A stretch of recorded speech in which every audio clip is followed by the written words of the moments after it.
ವಿಜಯ ಕರ್ನಾಟಕ ವೀಕ್ಷಕರೆಲ್ಲರಿಗೂ ನಮಸ್ಕಾರ. ನನ್ನ ಹೆಸರು ರಮ್ಯಾ. ನಾನು ಅರ್ಕ ಹಾಸ್ಪಿಟಲಲ್ಲಿ ಡಯಟಿಷಿಯನ್ ಆಗಿದ್ದೀನಿ.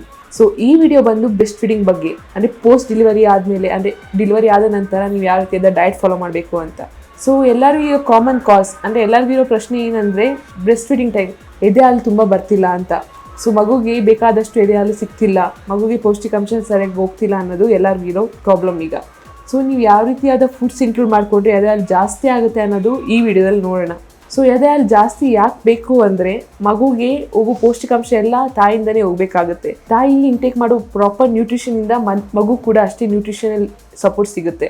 ಸೊ ಮಗು ಡೆವಲಪ್ಮೆಂಟ್ಗೆ ಆಗಲಿ, ಬ್ರೈನ್ ಡೆವಲಪ್ಮೆಂಟ್ಗೆ, ಇಲ್ಲ ಬೋನ್ ಇಂಪ್ರೂವ್ಮೆಂಟ್ಗೆ, ಇಲ್ಲ ಬ್ಲಡ್ ವೆಸಲ್ಸ್ ಪ್ರಾಪರ್ ಆಗಿ ವರ್ಕ್ ಆಗಬೇಕು ಅಂದರೆ ತಾಯಿ ಫಸ್ಟು ಪ್ರಾಪರ್ ನ್ಯೂಟ್ರಿಷನ್ ತಗೋಬೇಕು. ಅದನ್ನ ಬಿಟ್ಟು ಕಮ್ಮಿ ನ್ಯೂಟ್ರಿಷನ್ ತಗೊಂಡು ಪ್ರೆಗ್ನೆನ್ಸಿ ಟೈಮಲ್ಲಿ ದಪ್ಪ ಆಗಿದ್ದೀನಿ, ಈಗ ಸಣ್ಣ ಆಗಬೇಕು ಅಂತ ಮಾಲ್ ನ್ಯೂಟ್ರಿಷನ್ಗೆ ಹೋದ್ರು ಅಂದರೆ ಅದು ನಿಮಗಿಂತ ಜಾಸ್ತಿ ನಿಮ್ಮ ಮಗು ಮೇಲೆ ತುಂಬ ಎಫೆಕ್ಟ್ ಬೀಳೋದು. ಸೊ ನೀವು ಪ್ರಾಪರ್ ನ್ಯೂಟ್ರಿಷನ್ ಇಂಟೇಕ್ ಮಾಡಬೇಕಾಗತ್ತೆ. ಸೊ ನಿಮಗೆ ಎದೆ ಹಾಲು ಜಾಸ್ತಿ ಮಾಡೋ ಫುಡ್ಸ್ ಯಾವ್ದ್ಯಾವುದು ಅಂದರೆ ಸಿರಿಧಾನ್ಯದಲ್ಲಿ ಎಲ್ಲ ತಗೊಳಂಗಿಲ್ಲ. ಫಾಕ್ಸ್ಟೈಲ್ ಮಿಲ್ಲೆಟ್ನ ಕಮ್ಮಿ ಮಾಡಬೇಕಾಗುತ್ತೆ, ಬಿಕಾಸ್ ಅದು ಕೋಲ್ಡ್ ಆಗುತ್ತೆ ನಿಮಗೆ. ಅದಕ್ಕೋಸ್ಕರ ಅದನ್ನ ಬಿಟ್ಟು ನೀವು ಬೇಕಾದ್ರೆ ಸಜ್ಜೆ ತಗೋಬೋದು, ಇಲ್ಲ ನವಣೆ ತಗೋಬೋದು, ಈ ಥರ ಇನ್ಕ್ಲೂಡ್ ಮಾಡ್ಕೊಳ್ಳಿ. ಇನ್ನು ಬೇರೆ ಬಂದು ಗಾರ್ಲಿಕ್ ಮತ್ತೆ ಜಿಂಜರ್, ಅಂದರೆ ಶುಂಠಿ, ಬೆಳ್ಳುಳ್ಳಿ, ಇವನ್ನೆಲ್ಲ ಜಾಸ್ತಿ ಪ್ರಮಾಣದಲ್ಲಿ ತಗೋಬೇಕಾಗುತ್ತೆ. ಇನ್ನು ಅಡುಗೆಯಲ್ಲಿ ಯೂಸ್ ಮಾಡೋ ಜೀರಿಗೆನ ಸ್ವಲ್ಪ ಜಾಸ್ತಿ ಪ್ರಮಾಣದಲ್ಲಿ ತಗೊಳ್ಳಿ. ಮತ್ತು ಇಂಗುವ ಮತ್ತು ರಸಮ್ ಈಗ ಮೋಸ್ಟ್ ಕಾಮನ್ಲಿ ನಿಮಗೆ ಕೊಡ್ತಾ ಇರ್ತಾರೆ. ಸೊ ಇದರಲ್ಲಿ ಇಂಗುವನ್ನ ಆ್ಯಡ್ ಮಾಡ್ಕೊಳ್ಳಿ. ಮತ್ತು ಕಾಯಿಗಳಿಗೆ ಬಂದಾಗ ಹೀರೆಕಾಯಿ ಆಗಲಿ, ಇಲ್ಲ ತೊಂಡೆಕಾಯಿ ಆಗಲಿ, ಮತ್ತು ಬಿಟರ್ ಗಾರ್ಡ್ ಅಂತ ಏನು ಹೇಳ್ತೀವಿ, ಹಾಗಲಕಾಯಿ, ಇವನ್ನೆಲ್ಲ ಜಾಸ್ತಿ ಇನ್ಕ್ಲೂಡ್ ಮಾಡ್ಕೋಬೇಕಾಗತ್ತೆ.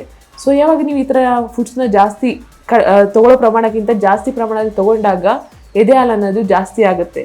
ಸೊ ಇದು ನೀವು 6 ಮಂತ್ವರೆಗೂ ನೀವು ಎದೆ ಹಾಲನ್ನ ಜಾಸ್ತಿ ಕೊಡ್ತಾ ಹೋಗ್ಬೇಕಾಗತ್ತೆ. ಸೊ 6 ಮಂತ್ ಆದಮೇಲೆ ಎದೆ ಹಾಲಿನ ಜೊತೆಗೆ ಸ್ವಲ್ಪ ಮನೇಲಿ ಮಾಡಿರೋ ಪದಾರ್ಥಗಳನ್ನ ತಿನ್ನಿಸ್ಬೇಕಾಗತ್ತೆ. ಅಂದರೆ ಸಾಫ್ಟ್ ಡಯಟ್, ಅಂದರೆ ವೀನಿಂಗ್ ಫುಡ್ಸ್ ಅಂತ ಹೇಳ್ತೀವಿ. 6 ಮಂತ್ಸ್ ನಂತರ ಈ ಕ್ಯಾರೆಟ್ ಇಲ್ಲ ವೆಜಿಟೇಬಲ್ಸ್ ಎಲ್ಲನೂ ಚೆನ್ನಾಗಿ ಬೇಯಿಸ್ಬಿಟ್ಟು ಸ್ಮ್ಯಾಶ್ ಮಾಡಿ ತಿನ್ನಿಸ್ಬೇಕಾಗುತ್ತೆ. ಇದರಲ್ಲಿ ಯಾವುದೇ ರೀತಿಯಾದ ಉಪ್ಪು ಖಾರ ಏನೂ ಹಾಕಂಗಿಲ್ಲ, ಜಸ್ಟ್ ಪ್ಲೇನಾಗಿ ತಿನ್ನಿಸ್ಬೇಕಾಗತ್ತೆ. ಸೊ ಇದು 6 ಮಂತ್ಗೆ. ಆಮೇಲೆ 7th ಮಂತ್ಗೆ ಬೇಬಿ ಪ್ರಾಪರಾಗಿ ಅದನ್ನು ಇಂಟೇಕ್ ಮಾಡಿದ್ರು ಅಂದರೆ ನೆಕ್ಸ್ಟ್ ಸ್ವಲ್ಪ ಉಪ್ಪು ಹಾಕೋದಾಗಲಿ ಅದರಲ್ಲಿ, ಇಲ್ಲ ಸೊಪ್ಪಿಂದೆಲ್ಲ ಸ್ವಲ್ಪ ಚೆನ್ನಾಗಿ ಬೇಯಿಸ್ಬಿಟ್ಟು ಮೆತ್ತಗೆ ಮಾಡಿ ತಿನ್ಸೋದಾಗಲಿ ಇದು ಸ್ಟಾರ್ಟ್ ಮಾಡಬೇಕಾಗುತ್ತೆ.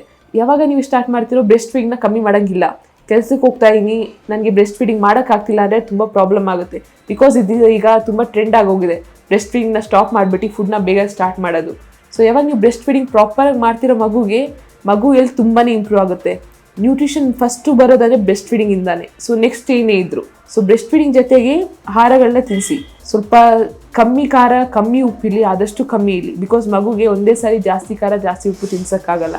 ಸೊ 6 ಮಂತಲ್ಲಿ ಬ್ಲ್ಯಾಂಡ್ ಡಯಟ್ ಇರಲಿ, ಮತ್ತು 7 ಮಂತಿಂದ ಸ್ವಲ್ಪ ಉಪ್ಪಾಗಲಿ, ಸ್ವಲ್ಪ ಖಾರ ಆಗಲಿ, ಪೆಪ್ಪರ್ ಆಗಲಿ, ಈ ಥರ ತಿನ್ನಿಸ್ಬೋದು.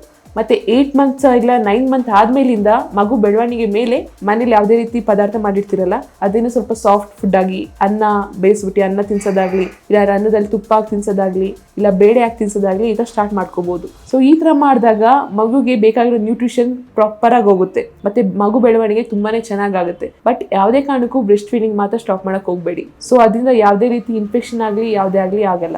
ಸೊ ಈ ಥರ ಡಯಟ್ ನೀವು ಫಾಲೋ ಮಾಡಿದ್ರಿ ಅಂದರೆ ಮಗುವಿನ ಬೆಳವಣಿಗೆ ತುಂಬ ಒಳ್ಳೆ ಥರ ಆಗುತ್ತೆ. ಮತ್ತು ನಿಮಗೆ ಬ್ರೆಸ್ಟ್ ಫೀಡಿಂಗ್ ಪ್ರಾಬ್ಲಮ್ ಇದ್ದಲ್ಲಿ ನಿಮಗೆ ಎಲ್ಲ ಸೊಲ್ಯೂಷನ್ ಸಿಗುತ್ತೆ ಇದರಲ್ಲಿ.